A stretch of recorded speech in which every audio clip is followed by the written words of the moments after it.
What's up, you guys? Slim here at Team Symmetry, here to bring you guys a second place Chaos Dragon deck from YCS Providence.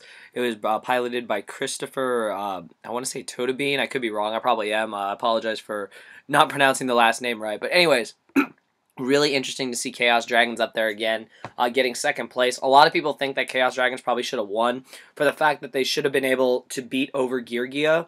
However, sometimes the deck that you least expected is going to take you by surprise. So anyways, I think this deck was really well built. I like it. Some of the choices I agree with, some I don't agree with.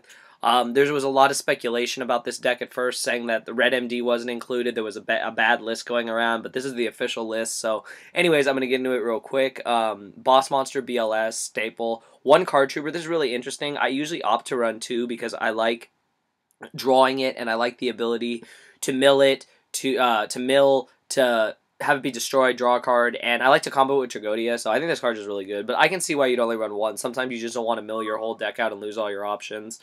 One Chaos Sorcerer and one Dark Arm for the rest of your boss monsters. On the start of your dragons, we got the 3 Dark Flare, self-explanatory. One De-Alchemist. I really like this card. I've actually thought about trying this card out myself. This card works really well with monsters like BLS and Chaos Sorcerer because sometimes due to Card Trooper, Lila, and Raikou, you're going to mill them, and Charge of Light Brigade, you're going to mill them, and you really want to use them again to win the game. So you can use De-Alchemist to banish, you can banish them for your other Chaos monsters and or your Dark Flare or Light Pulsar, and then you can get them back with De-Alchemist. So De-Alchemist adds a recycle factor back to the deck, which I really like. Next one up is Eclipse Wyvern. You only need one in this format. 3 Effect Veiler for hand traps. I really love 3 Effect Veiler because Veiler stops things. You don't need to pause and draw into what you need. You stop them cold, and plus it's a light target, so if you mill it, it's not that bad. You prefer to have it in hand, but it's just a really good card in general. Plus, if you're playing a deck that you don't need it about, it's an easy side out. 1 Gore, standard. 3 Light Pulsar, best dragon in the deck, self-explanatory. 3 Lila, they act as your MSTs, help you mill. 2 Max C, this was the one thing I wasn't super crazy about, but I can see why people still opt to run Max C in the main. Windups are still a deck. A lot of decks do special summon at one point, so you can go 1-for-1 with them, but other than that, I don't see Max C being that effective. A lot of players have said they're dropping it from their main deck and siding it instead, but if you're going to run them, it works really well with Tragodia, so I feel that it's an okay call. 3 Veiler, 2 Max C, you're really going to stop a lot of things. You just hope you don't draw a hand of all hand traps, because that would really suck. But other than that, I think it was a good call. 1 Nidacellin as the next tour guide target, 1 Red MD, staple. 3 Raikous, they act as MSTs and monster removal, your Sangan tour guide engine. And ending out the monsters, we got 2 Tragodia, which I think is one of the best cards in the game right now. That's it. That's 31 monsters. On to the spells. 1 Allure. This is a card that I both love and hate. The fact is that I love it because sometimes it helps. Sometimes you use it, though, and you really don't want to get rid of what's in your hand. But since he's running Alchemist, you really could combo it nicely with Alchemist. You could remove a Gores or a Dark Arm or a Chaos Sorcerer, and then use Alchemist, have it die, and get it back. So this card does have versatility, which I like. A lot of good synergy between Allure and De-Alchemist. 1 Charge, 1 Dark Hole, 1 Heavy, 1 Reborn, 2 MSTs, 1 Pot of Avarice. Now, this is what really caught my eye.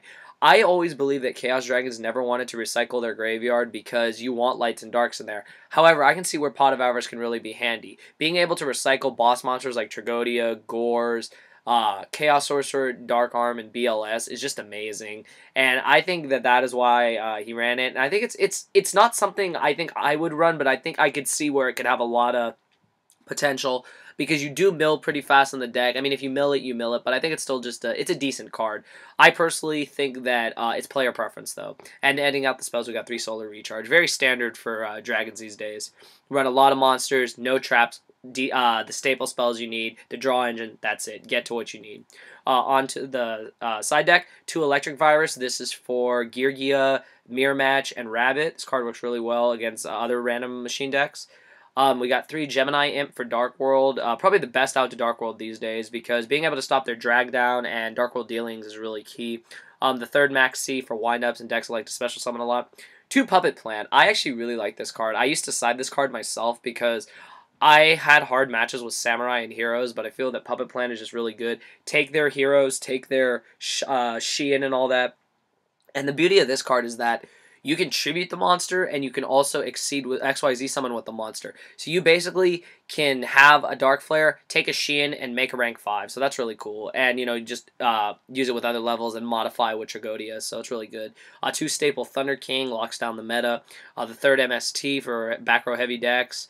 2 Compulse. I love Compulse. I think it's one of the most versatile traps in the game right now. It just answers a lot of decks, especially wind up. And 2 Dust Tornado instead of Royal Decree, which I think is really good too, because your opponent will think you're going to flip Decree and they'll have MST, but you'll have Dust Tornado to stop their other back rows. So this card's just really good in general.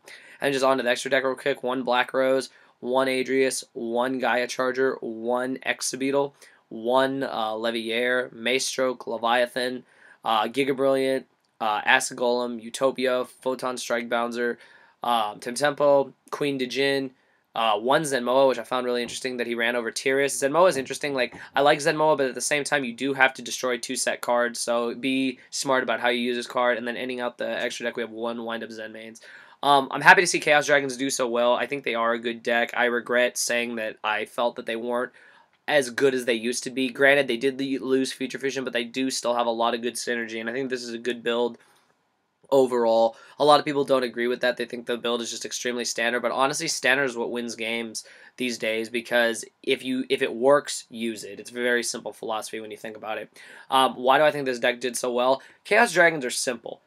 Bait the back row, drop big monsters. By doing that, you control the game. Control the game with Tragodia, control the game with Gores, psych out your opponent, and you win the game. And I think that this is exactly what the deck did, and the side deck was set for anything that came its way. So that's why I think it did so well. Anyways, let me know what you guys think. Do you like the list? Do you not like the list? Do you think that Chaos Dragons are overrated? Do you think that D-Alchemist is a good tech card? Is there anything you change in the main side extra? Just let me know what you guys think. You know, thumbs up the video. I'm going to be shooting out the rest of the top 8 and top 16 as they continue to surface online, and just give my personal opinions on it. Like I said, I'm a fan of Chaos Dragons these days. I think they're a good deck, and I just hope that a lot of people will, you know, see that the deck is still alive and that not to give up on it, because even with 1 red MD and no Future Fusion, the deck is still doing well. So I think it was just an overall, just a really well-built deck. So let me know what you guys think. You know, thumbs up the video, and thank you for watching.